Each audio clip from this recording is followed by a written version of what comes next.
ये है दुनिया का सबसे खतरनाक और पावरफुल पॉइंट। 30 मील की इस छोटी सी जगह को कंट्रोल करने का मतलब है पूरी दुनिया पे राज करना, और इसे ब्लॉक करने का मतलब है पूरी दुनिया को तबाह कर देना। इस पॉइंट को कहते हैं स्ट्रेट ऑफ हॉर्मुज़। स्ट्रेट्स असल में समंदर के ऐसे पतले हिस्से को कहते हैं जो दो बड़े समंदरों को जोड़ने का काम करते हैं। अब ऐसी क्या खुसूसियत है इस 30 मील की छोटी सी जगह में जो इसे इतना पावरफुल और इम्पोर्टेंट बनाता है? हमारी जमीन के 70% हिस्से पर समंदर हैं, और इन्हीं समंदरों के जरिए दुनिया की 80% ट्रेड होती है। किसी भी वक्त तकरीबन 50,000 समुद्री जहाज इन समंदरों को क्रॉस कर रहे होते हैं, लेकिन बदकिस्मती से इन समंदरों से गुजरना कोई आसान काम नहीं।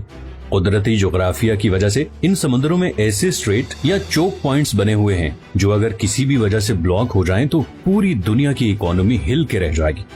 यही हुआ था मार्च 2021 में, जब एक कार्गो शिप सुएज कनाल में 6 दिनों के लिए फंस गई थी और पूरी दुनिया को $10 बिलियन का नुकसान उठाना पड़ा।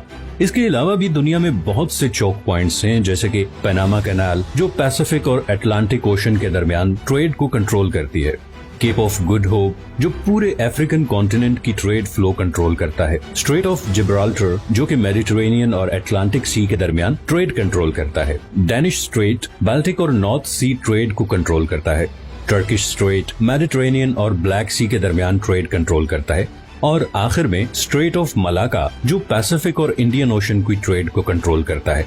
लेकिन इनमें से कोई भी पॉइंट इतना डेंजरस और इम्पोर्टेंट नहीं जितना स्ट्रेट ऑफ हॉर्मुज़ है, और इसकी वजह यह है कि पर्शियन गल्फ और गल्फ ऑफ ओमान को कनेक्ट करने का ये वाहिद रास्ता है, और यहीं से सारे समुद्री जहाज निकल के पूरी दुनिया में जाते हैं। अब पर्शियन गल्फ बहुत इम्पोर्टेंट जगह है क्योंकि 8 कंट्रीज अपनी कोस्ट लाइन इसके साथ शेयर करते हैं, जिसमें ईरान, इराक, कुवैत, सऊदी अरब, बहरीन, कतर, यूएई और ओमान शामिल हैं। इनमें से 4 मुल्कों के लिए बाकी दुनिया से कनेक्ट करने का वाहिद रास्ता ही स्ट्रेट ऑफ हॉर्मुज़ है। अब अगर आप मिडल ईस्ट के बारे में थोड़ा बहुत जानते हैं तो ये आपको पता ही होगा कि मिडल ईस्ट की पहचान उसका तेल है। ये तेल आज भी हमारी दुनिया का सबसे बड़ा एनर्जी सोर्स है। पूरी दुनिया की 33% एनर्जी कंजप्शन तेल से होती है, चाहे वो ट्रांसपोर्ट के जरिए हो जैसे कि गाड़ी, ट्रेन, जहाज या फिर बिजली बनाने वाले पावर प्लांट्स। इन तमाम सेक्टर्स में 70% ऑयल इस्तेमाल होता है। अब ऑयल का मसला ये है कि ये दुनिया में बहुत कम जगहों पे पाया जाता है। इस सर्कल में दुनिया का आधा तेल इन 8 कंट्रीज के पास है, और बात सिर्फ यही खत्म नहीं होती, बल्कि दुनिया के 40% नेचुरल गैस रिजर्व्स भी इसी सर्कल में मौजूद देशों के पास हैं। अब नेचुरल गैस तेल और कोयले के बाद दुनिया का तीसरा सबसे बड़ा एनर्जी सोर्स है। ब्रिटिश पेट्रोलियम के मुताबिक ईरान के पास दुनिया में सबसे ज्यादा गैस के रिजर्व्स हैं।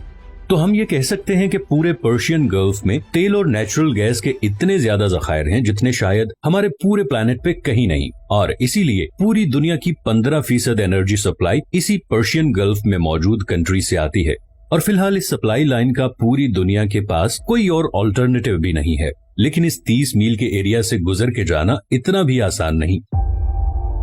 सबसे पहले यहाँ पे 8 ऐसे आइलैंड हैं जिन्हें हर समुद्री जहाज को अवॉइड करना पड़ता है, और ये 8 में से 7 आइलैंड ईरान के कंट्रोल में हैं। इन 3 आइलैंड्स को यूएई कंट्रोल करना चाहता था, मगर 1970 में ईरानियन मिलिट्री ने इन पर भी कब्जा कर लिया। इस सारे एरिया पे तकरीबन ईरान का ही कंट्रोल है। दूसरा, ये जो रेड हाईलाइटेड एरियाज आप देख रहे हैं, यहाँ पर समुंदर कम गहरा है और ऑयल टैंकर्स के लिए यहाँ से गुजरना तकरीबन नामुमकिन है। इतनी मुशक्कत के बाद पर्शियन गल्फ से निकलने वाला मेजॉरिटी तेल ईस्ट एशिया की तरफ जाता है, जिसमें से 76% तो सिर्फ 5 कंट्रीज के पास जाता है। सबसे पहले आता है चाइना। चाइना दुनिया की दूसरी सबसे बड़ी इकोनॉमी है और दुनिया में सबसे ज्यादा पेट्रोलियम इंपोर्ट करने वाला मुल्क है। चाइना की टोटल पेट्रोलियम इंपोर्ट का तकरीबन 45% इसी स्ट्रेट ऑफ हॉर्मुज़ से गुजर के आता है। जापान दुनिया की तीसरी सबसे बड़ी इकोनॉमी है, जिसे अपनी 100% एनर्जी इंपोर्ट करनी पड़ती है, और इस 100% इंपोर्टेड एनर्जी सप्लाई में से तकरीबन 80% इसी 30 मील के चोक पॉइंट से गुजर के आती है। इंडिया, वर्ल्ड 6 लार्जेस्ट इकोनॉमी, भी अपना 70% ऑयल और 50% गैस इन्हीं पर्शियन गल्फ कंट्री से इंपोर्ट करता है, और वो भी इसी रास्ते से। इसी तरह साउथ कोरिया, जो कि दुनिया की 10th लार्जेस्ट इकोनॉमी है, अपना 70% तेल इन्हीं पर्शियन गल्फ कंट्री से टैंकर्स के थ्रू इंपोर्ट करता है। जो उसी 30 मील के स्ट्रेट ऑफ हॉर्मुज से गुजर के आते हैं। तो अगर ये 30 मील की छोटी सी जगह किसी भी वजह से लंबे अरसे के लिए ब्लॉक हो जाए तो दुनिया की दूसरी, तीसरी, छठी और 10वीं इकोनॉमीज बिल्कुल कोलैप्स कर जाएंगी।